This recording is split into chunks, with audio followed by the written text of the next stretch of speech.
Adventure 4. The Boscombe Valley Mystery.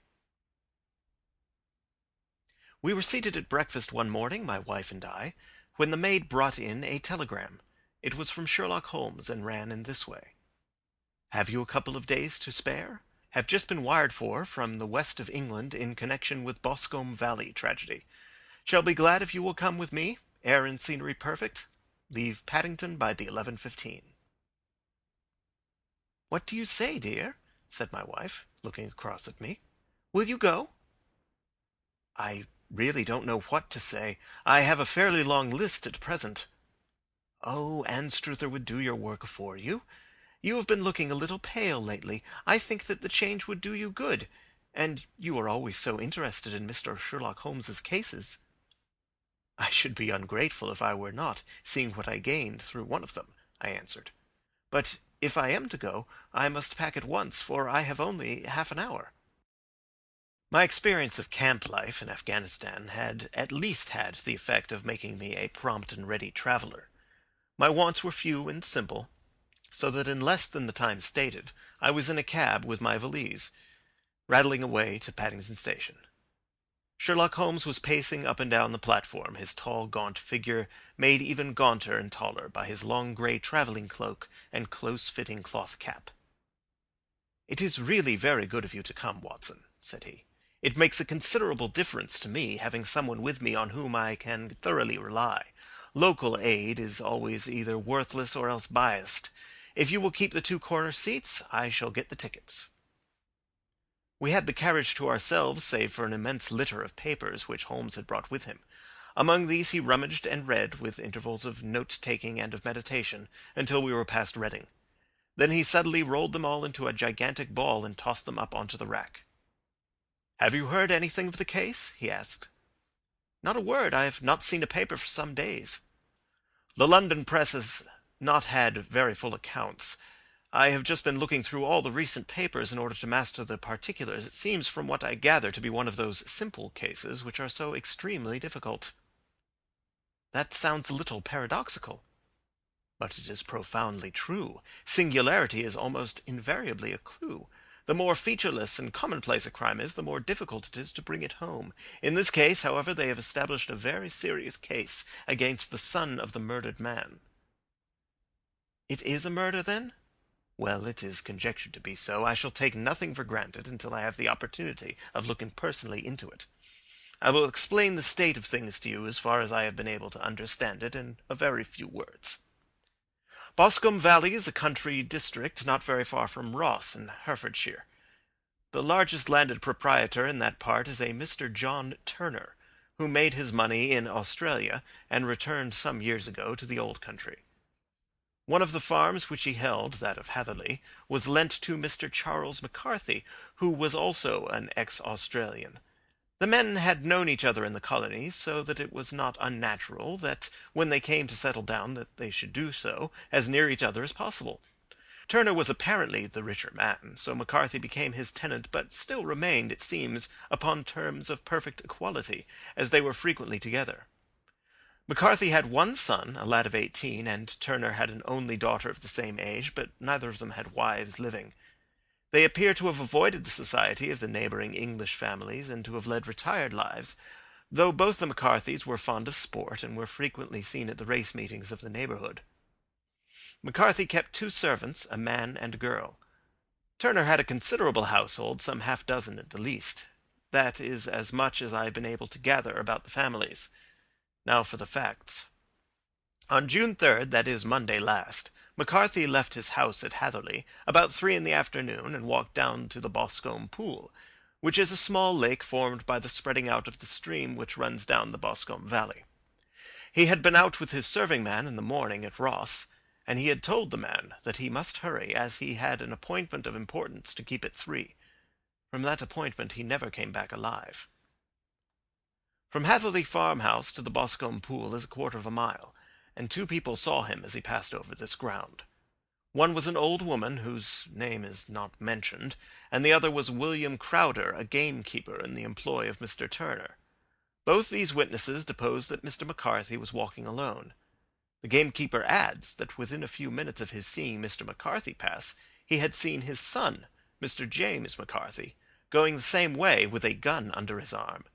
To the best of his belief, the father was actually in sight at the time, and the son was following him. He thought no more of the matter until he heard in the evening of the tragedy that had occurred. The two McCarthys were seen after the time when William Crowder, the gamekeeper, lost sight of them.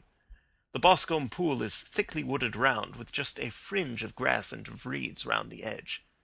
A girl of 14, Patience Moran, who is the daughter of the lodge-keeper of the Boscombe Valley estate, was in one of the woods picking flowers.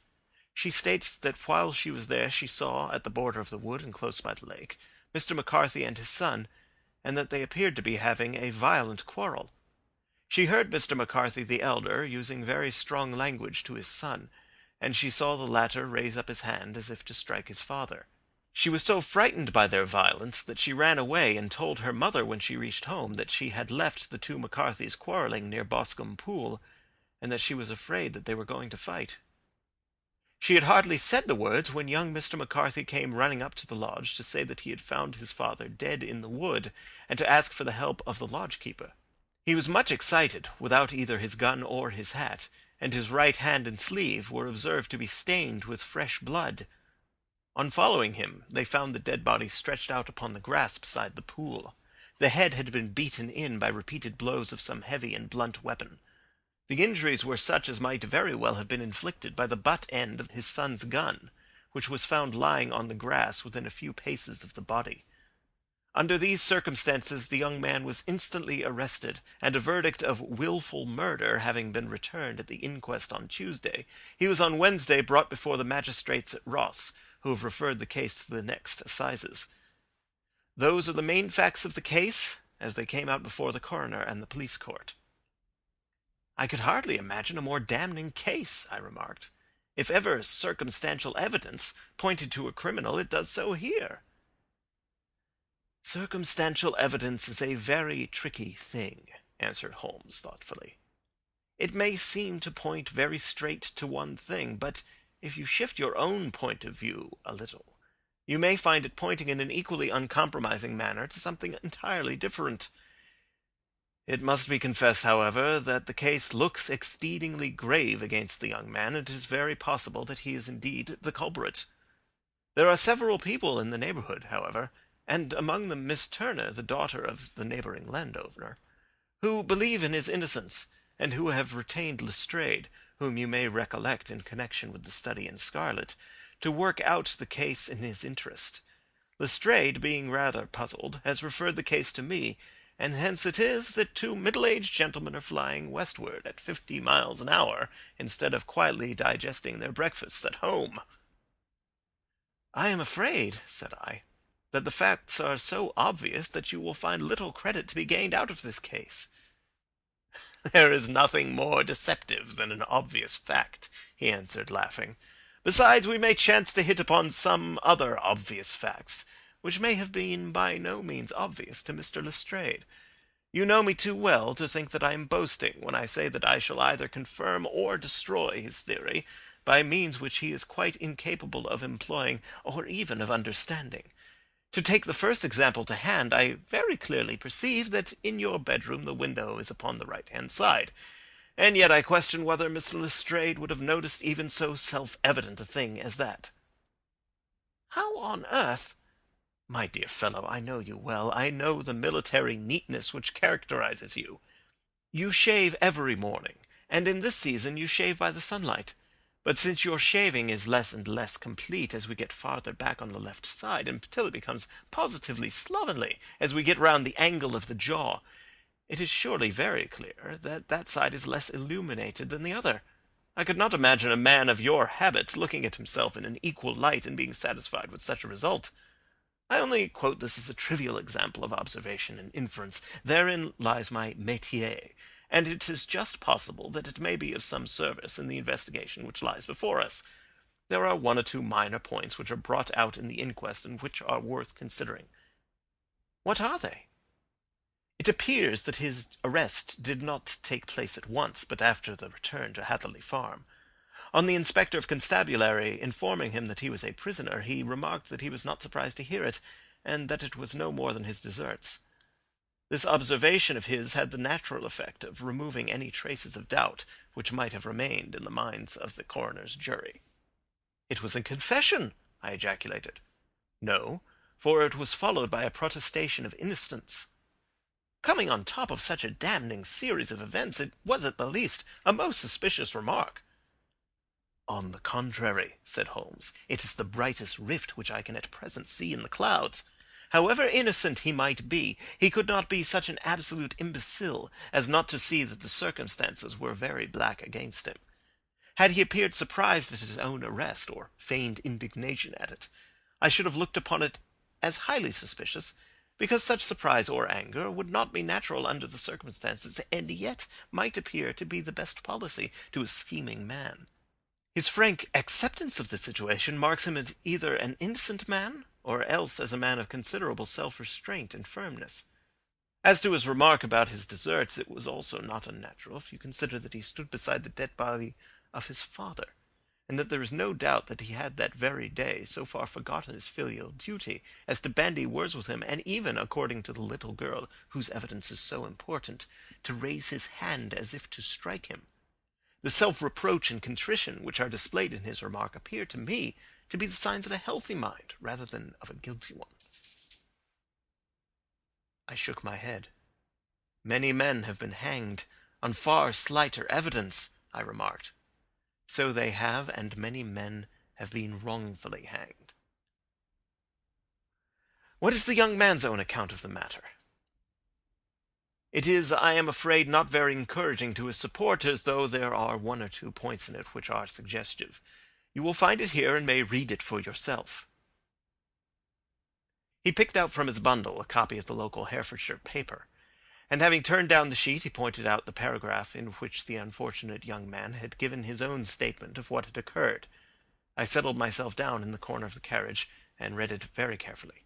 It ran in this way: "Mr. James McCarthy, the only son of the deceased, was then called and gave evidence as follows: I had been away from home for 3 days at Bristol, and had only just returned upon the morning of last Monday the 3rd. My father was absent from home at the time of my arrival, and I was informed by the maid that he had driven over to Ross with John Cobb, the groom. Shortly after my return I heard the wheels of his trap in the yard, and, looking out of my window, I saw him get out and walk rapidly out of the yard, though I was not aware in which direction he was going. I then took my gun and strolled out in the direction of the Boscombe pool with the intention of visiting the rabbit warren which is upon the other side. On my way I saw William Crowder, the gamekeeper, as he had stated in his evidence, but he is mistaken in thinking that I was following my father. I had no idea that he was in front of me. When about 100 yards from the pool I heard a cry of coo-ee, which is a usual signal between my father and myself. I then hurried forward, and found him standing by the pool. He appeared to be much surprised at seeing me, and asked me rather roughly what I was doing there. A conversation ensued which led to high words and almost to blows, for my father was a man of a very violent temper. Seeing that his passion was becoming ungovernable, I left him and returned towards Hatherley Farm. I had not gone more than 150 yards, however, when I heard a hideous outcry behind me, which caused me to run back again. I found my father expiring upon the ground with his head terribly injured. I dropped my gun and held him in my arms, but he almost instantly expired. I knelt beside him for some minutes, and then made my way to Mr. Turner's lodge-keeper, his house being the nearest, to ask for assistance. I saw no one near my father when I returned, and I have no idea how he came by his injuries. He was not a popular man, being somewhat cold and forbidding in his manners. But he had, as far as I know, no active enemies. I know nothing further of the matter." The Coroner: "Did your father make any statement to you before he died?" Witness: "He mumbled a few words, but I could only catch some allusion to a rat." The Coroner: "What did you understand by that?" Witness: "It conveyed no meaning to me. I thought that he was delirious." The Coroner: "What was the point upon which your father had this final quarrel?" Witness: "I should prefer not to answer." The Coroner: "I am afraid that I must press it."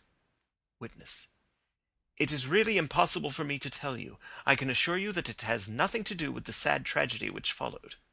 The Coroner: That is for the court to decide. I need not point out to you that your refusal to answer will prejudice your case considerably in any future proceedings which may arise.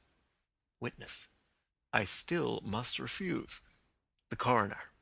I understand that the cry of cooee was a common signal between you and your father.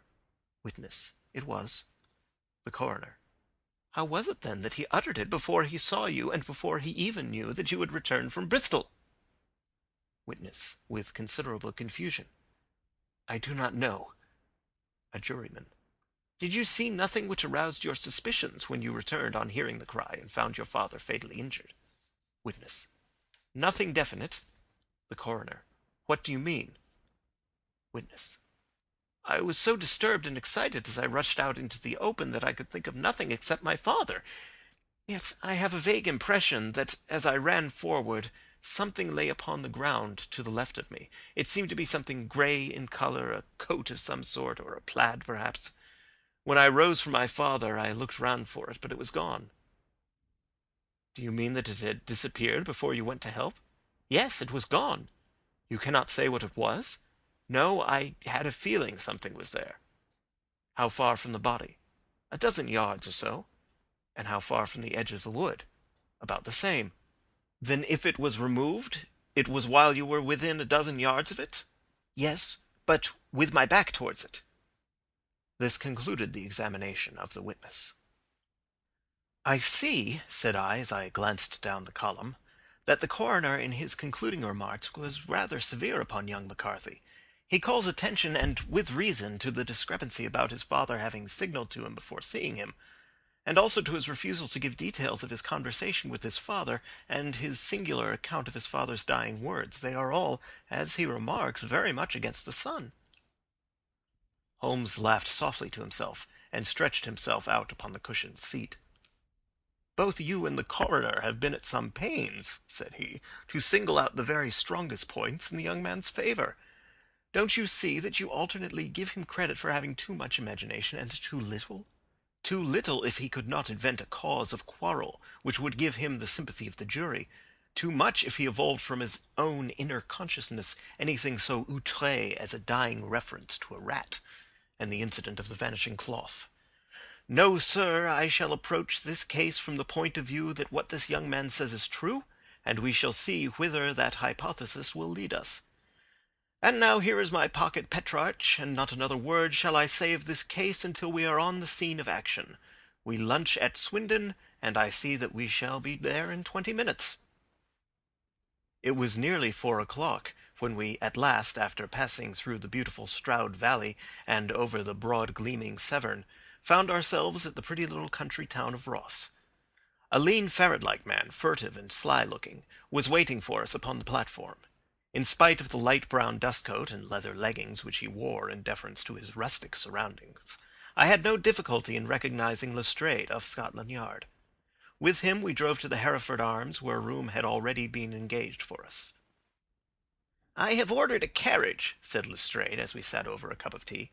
"I knew your energetic nature, and that you would not be happy until you had been on the scene of the crime." "It was very nice and complimentary of you," Holmes answered. "It is entirely a question of barometric pressure." Lestrade looked startled. "I do not quite follow," he said. "How is the glass? 29, I see. No wind and not a cloud in the sky.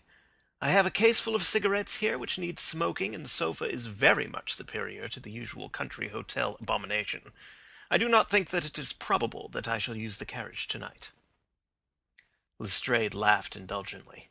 "You have no doubt already formed your conclusions from the newspapers," he said. "The case is as plain as a pikestaff, and the more one goes into it, the plainer it becomes. Still, of course, one can't refuse a lady, and such a very positive one, too. She has heard of you, and would have your opinion, though I repeatedly told her that there was nothing which you could do which I had not already done. Why, bless my soul, here is her carriage at the door." He had hardly spoken before there rushed into the room one of the most lovely young women that I have ever seen in my life.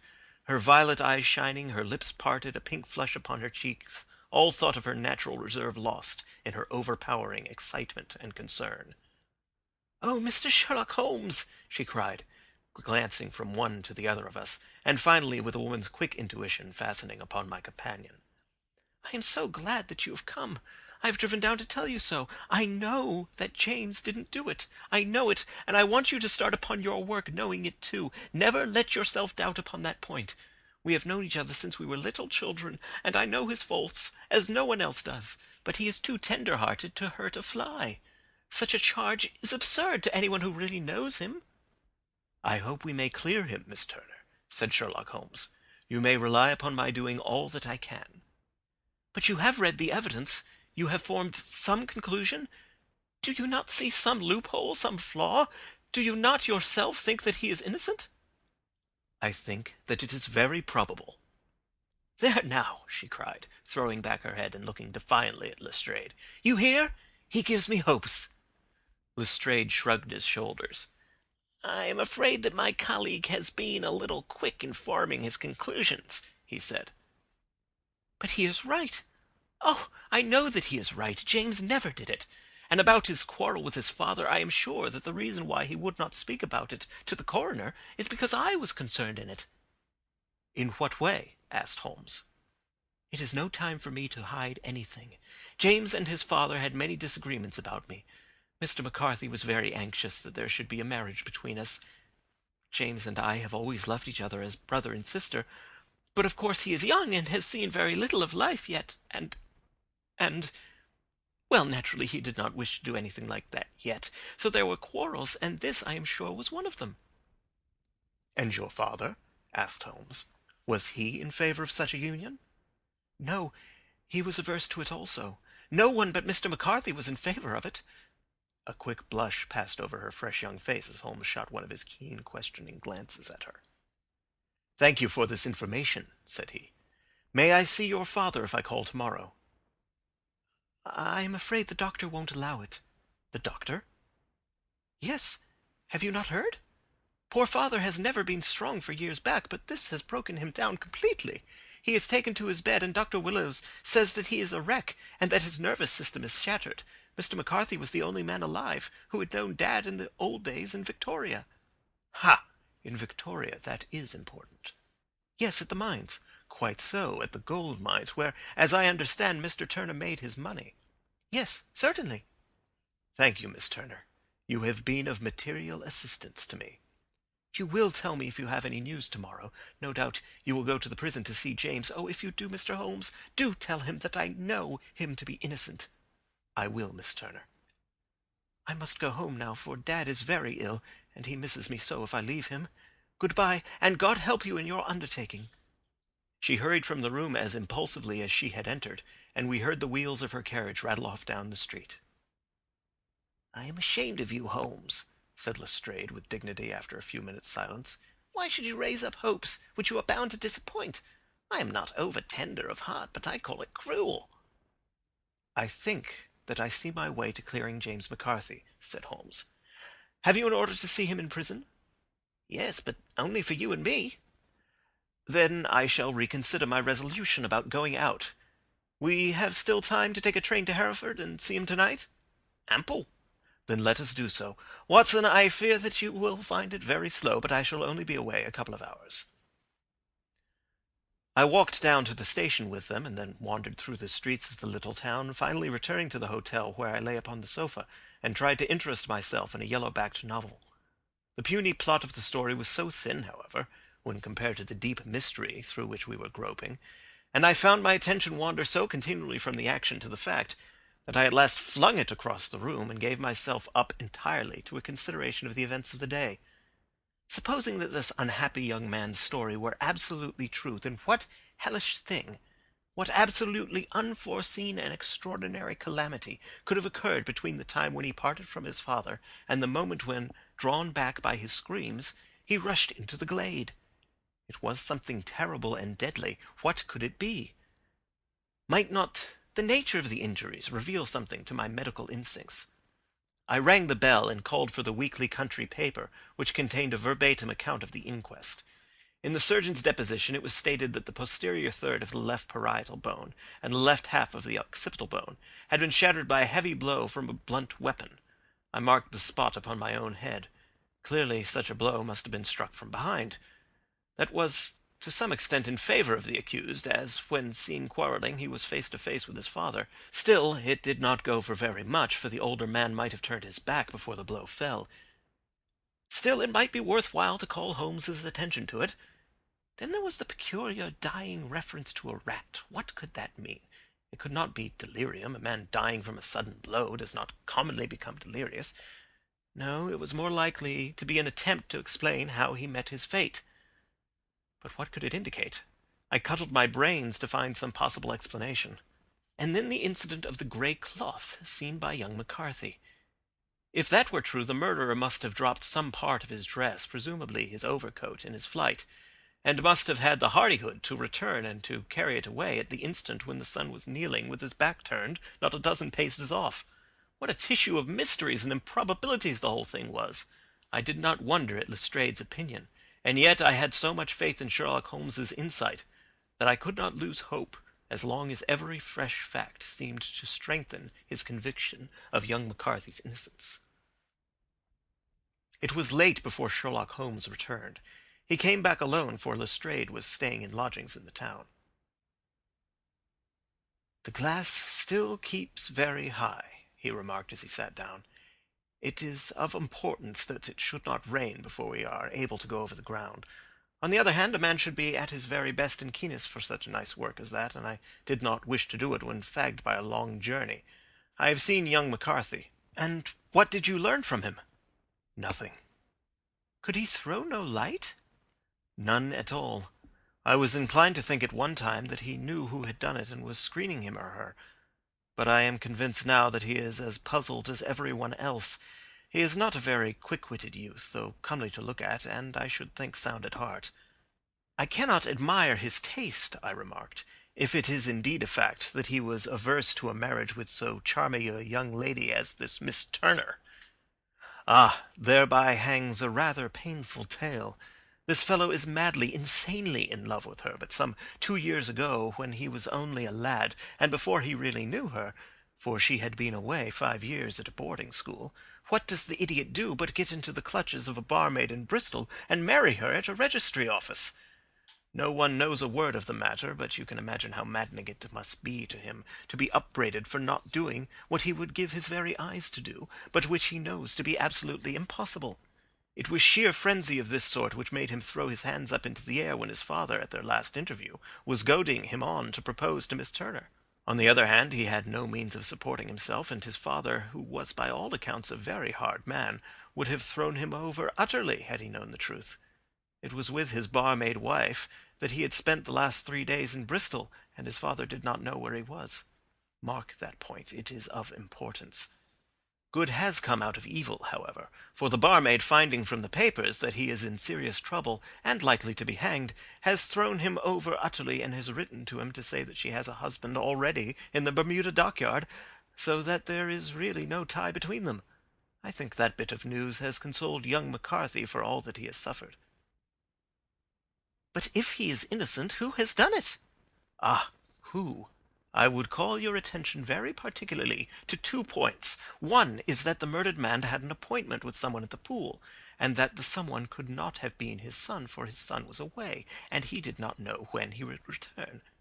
The second is that the murdered man was heard to cry cooee before he knew that his son had returned. Those are the crucial points upon which the case depends. And now let us talk about George Meredith, if you please, and we shall leave all minor matters until tomorrow." There was no rain, as Holmes had foretold, and the morning broke bright and cloudless. At 9 o'clock Lestrade called for us with the carriage, and we set off for Hatherley Farm and the Boscombe Pool. "Very serious news this morning," Lestrade observed. "It is said that Mr. Turner of the Hole is so ill that his life is despaired of." "An elderly man, I presume?" said Holmes. "About 60. But his constitution has been shattered by his life abroad, and he has been in failing health for some time. This business has had a very bad effect upon him. He was an old friend of McCarthy's, and, I may add, a great benefactor to him, for I have learned that he gave him Hatherley Farm rent-free." "Indeed, that is interesting," said Holmes. "Oh, yes. In 100 other ways he has helped him. Everybody about here speaks of his kindness to him." "Really? Does it not strike you as a little singular that this McCarthy, who appears to have had little of his own, and to have been under such obligations to Turner, should still talk of marrying his son to Turner's daughter, who is presumably heiress to the estate, and that in such a very cocksure manner, as if it were merely a case of proposal and all else would follow? It is the more strange since we know that Turner himself was averse to the idea. The daughter told us as much. Do you not deduce something from that?" "We have got to the deduces and the inferences," said Lestrade, winking at me. "I find it hard enough to tackle facts home without flying away after theories and fancies." "You are right," said Holmes demurely. "You do find it very hard to tackle the facts."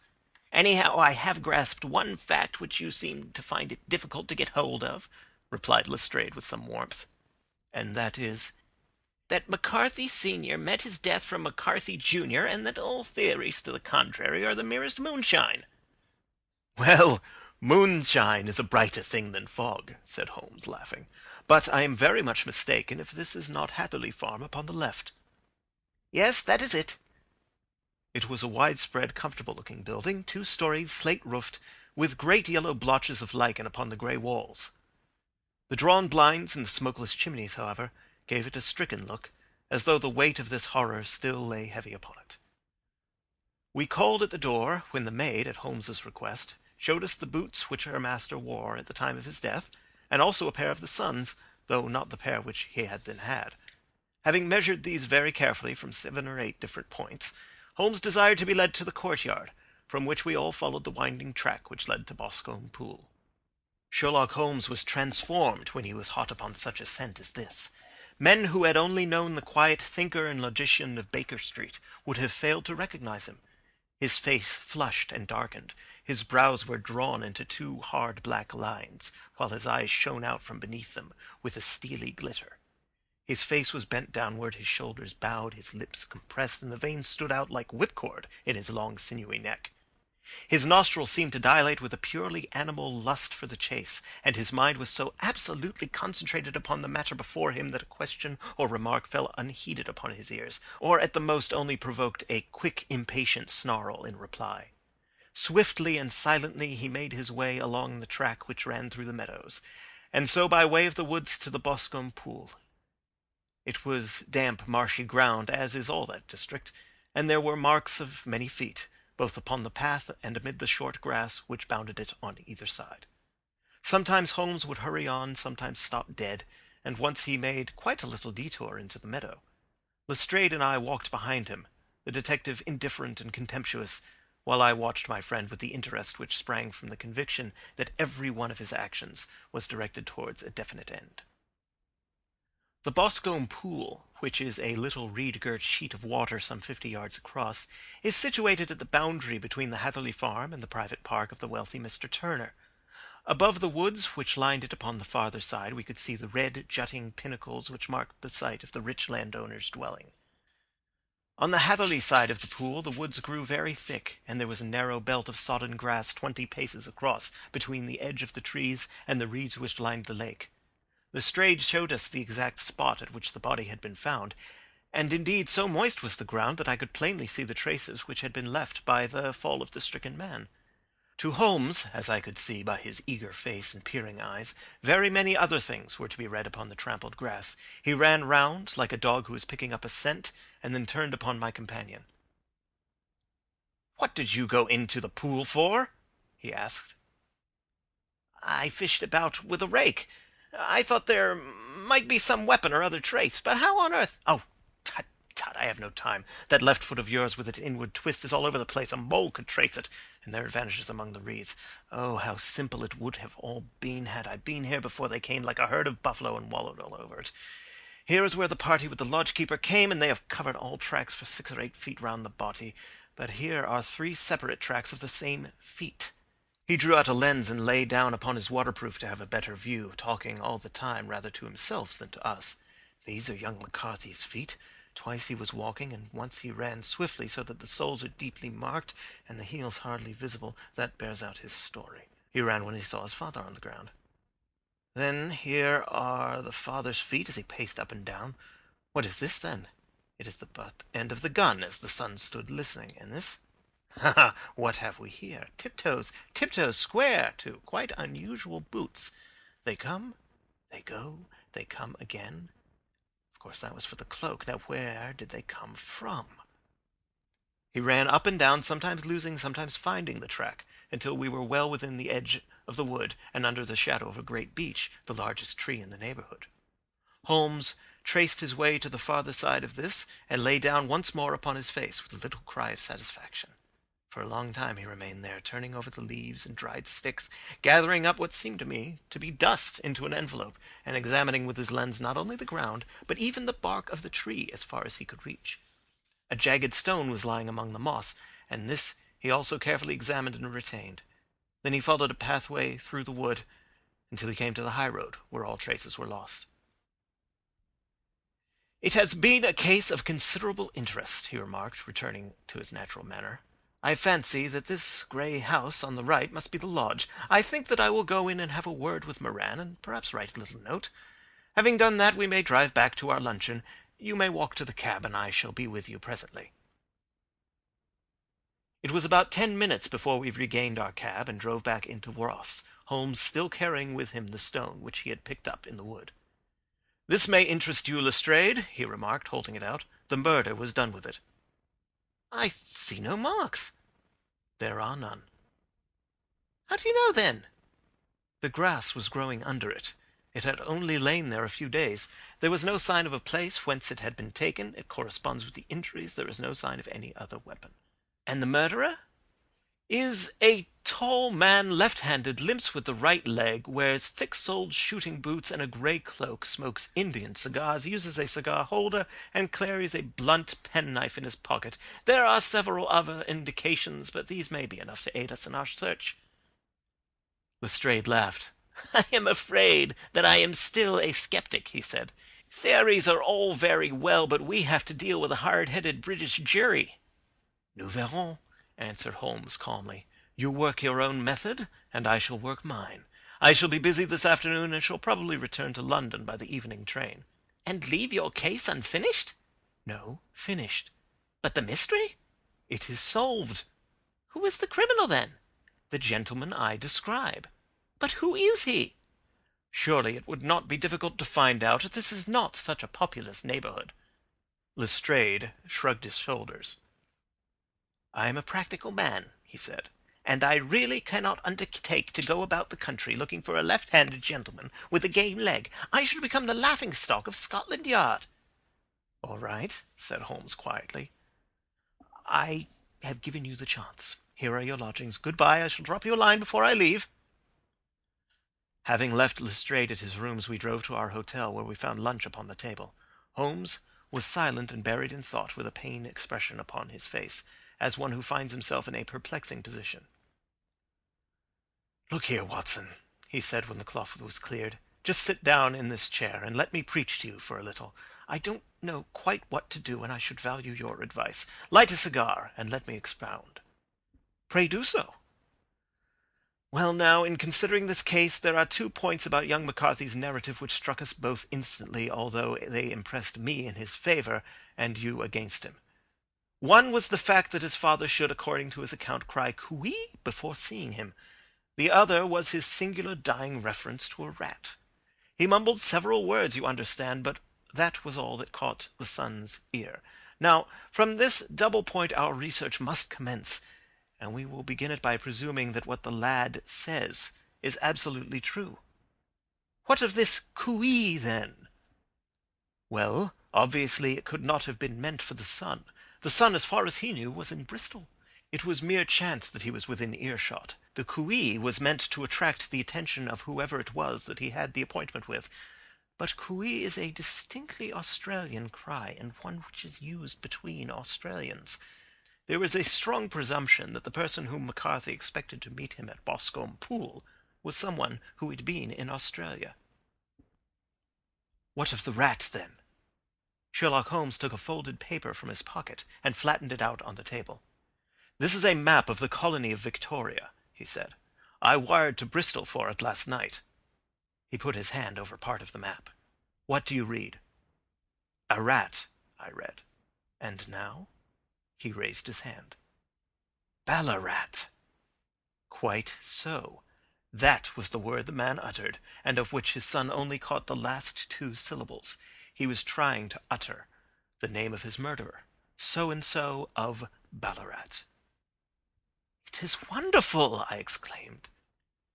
"It is obvious.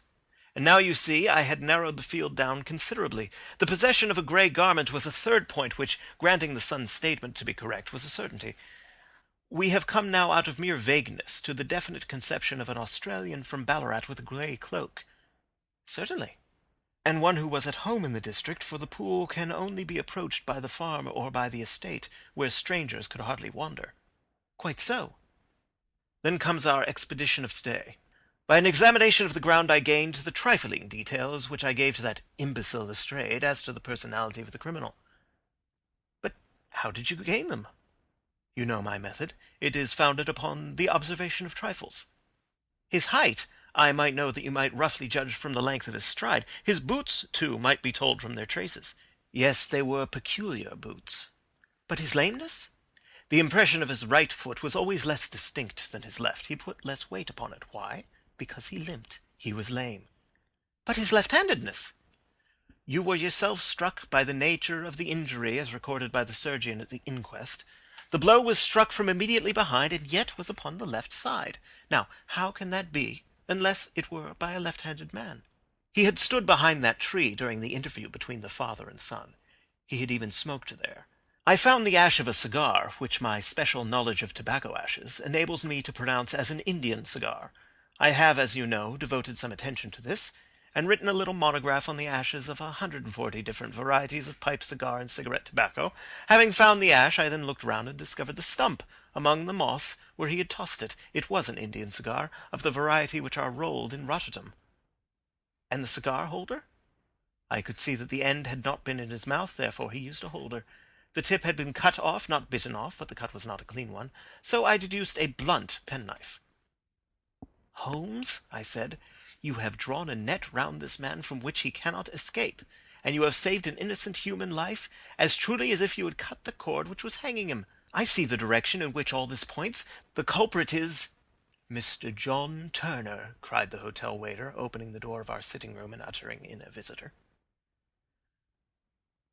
The man who entered was a strange and impressive figure. His slow, limping step and bowed shoulders gave the appearance of decrepitude, and yet his hard, deep-lined, craggy features and his enormous limbs showed that he was possessed of unusual strength of body and of character. His tangled beard, grizzled hair, and outstanding drooping eyebrows combined to give an air of dignity and power to his appearance, but his face was of an ashen white, while his lips and the corners of his nostrils were tinged with a shade of blue. It was clear to me at a glance that he was in the grip of some deadly and chronic disease. "Pray sit down on the sofa," said Holmes gently. "You had my note?" "Yes, the lodge-keeper brought it up. You said that you wished to see me here to avoid scandal." "I thought people would talk if I went to the hall." "And why did you wish to see me?" He looked across at my companion with despair in his weary eyes, as though his question was already answered. "Yes," said Holmes, answering the look rather than the words. "It is so. I know all about McCarthy." The old man sank his face in his hands. "God help me!" he cried. "But I would not have let the young man come to harm. I give you my word that I would have spoken out if it went against him at the assizes." "I am glad to hear you say so," said Holmes gravely. "I would have spoken now, had it not been for my dear girl. It would break her heart. It will break her heart when she hears that I am arrested." "It may not come to that," said Holmes. "What?" "I am no official agent. I understand that it was your daughter who required my presence here, and I am acting in her interests. Young McCarthy must be got off, however." "I am a dying man," said old Turner. "I have had diabetes for years. My doctor says it is a question whether I shall live a month. Yet I would rather die under my own roof than in a jail." Holmes rose and sat down at the table with his pen in his hand, and a bundle of paper before him. "Just tell us the truth," he said. "I shall jot down the facts, you will sign it, and Watson here can witness it. Then I could produce your confession at the last extremity to save young McCarthy. I promise you that I shall not use it unless it is absolutely needed." "It's as well," said the old man. "It's a question whether I shall live to the assizes, so it matters little to me, but I should wish to spare Alice the shock.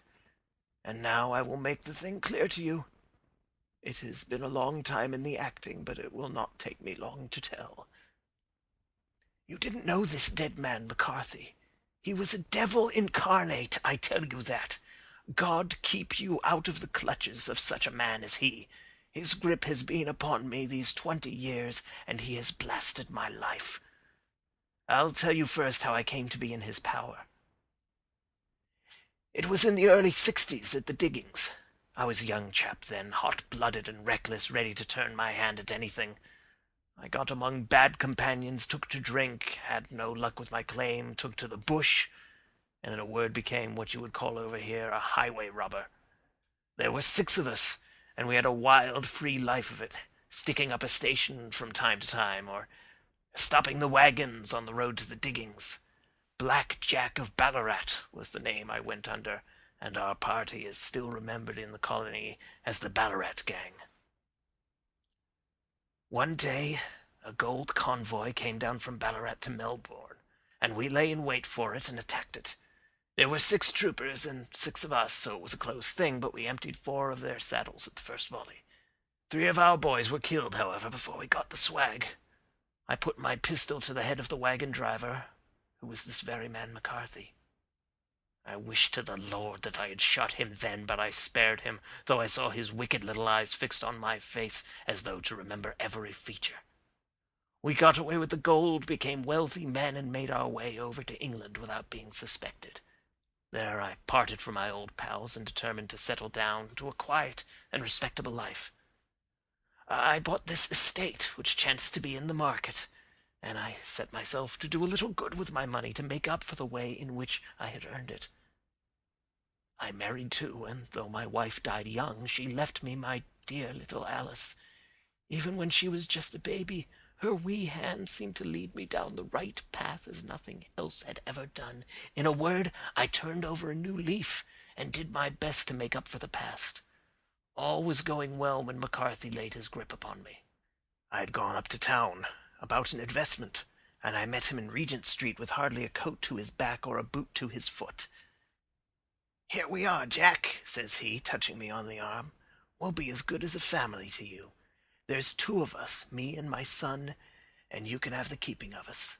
If you don't, it's a fine, law-abiding country is England, and there's always a policeman within hail." Well, down they came to the West Country. There was no shaking them off, and there they have lived rent-free on my best land ever since. There was no rest for me, no peace, no forgetfulness. Turn where I would, there was his cunning, grinning face at my elbow. It grew worse as Alice grew up, for he soon saw I was more afraid of her knowing my past than of the police. Whatever he wanted he must have, and whatever it was I gave him, without question. Land, money, houses, until at last he asked a thing which I could not give. He asked for Alice. His son, you see, had grown up, and so had my girl. And as I was known to be in weak health, it seemed a fine stroke to him that his lad should step into the whole property. But there I was firm. I would not have his cursed stock mixed with mine. Not that I had any dislike to the lad, but his blood was in him, and that was enough. I stood firm. McCarthy threatened. I braved him to do his worst. We were to meet at the pool midway between our houses to talk it over. When I went down there, I found him talking with his son, so I smoked a cigar and waited behind a tree until he should be alone. But as I listened to his talk, all that was black and bitter in me seemed to come uppermost. He was urging his son to marry my daughter with as little regard for what she might think, as if she were a slut from off the streets. It drove me mad to think that I and all that I held most dear should be in the power of such a man as this. Could I not snap the bond? I was already a dying and desperate man. Though clear of mind and fairly strong of limb, I knew that my own fate was sealed. But my memory and my girl both could be saved if I could but silence that foul tongue. I did it, Mr. Holmes. I would do it again. Deeply as I have sinned, I have led a life of martyrdom to atone for it. But that my girl should be entangled in the same meshes which held me was more than I could suffer. I struck him down with no more compunction than if he had been some foul and venomous beast. His cry brought back his son, but I had gained the cover of the wood, though I was forced to go back to fetch the cloak which I had dropped in my flight. That is the true story, gentlemen, of all that occurred. Well, it is not for me to judge you, said Holmes, as the old man signed the statement which had been drawn out. I pray that we may never be exposed to such a temptation. I pray not, sir. And what do you intend to do? In view of your health? Nothing. You are yourself aware that you will soon have to answer for your deed at a higher court than the assizes. I will keep your confession, and if McCarthy is condemned, I shall be forced to use it. If not, it shall never be seen by mortal eye, and your secret, whether you be alive or dead, shall be safe with us. Farewell, then, said the old man solemnly. Your own deathbeds, when they come, will be the easier for the thought of the peace which you have given to mine. Tottering and shaking in all his giant frame, he stumbled slowly from the room. God help us, said Holmes after a long silence. Why does fate play such tricks with poor, helpless worms? I never hear of such a case as this that I do not think of Baxter's words and say, there, but for the grace of God, goes Sherlock Holmes. James McCarthy was acquitted at the assizes on the strength of a number of objections which had been drawn out by Holmes and submitted to the defending counsel. Old Turner lived for 7 months after our interview, but he is now dead, and there is every prospect that the son and daughter may come to live happily together in ignorance of the black cloud which rests upon their past. End of Adventure 4, The Boscombe Valley Mystery.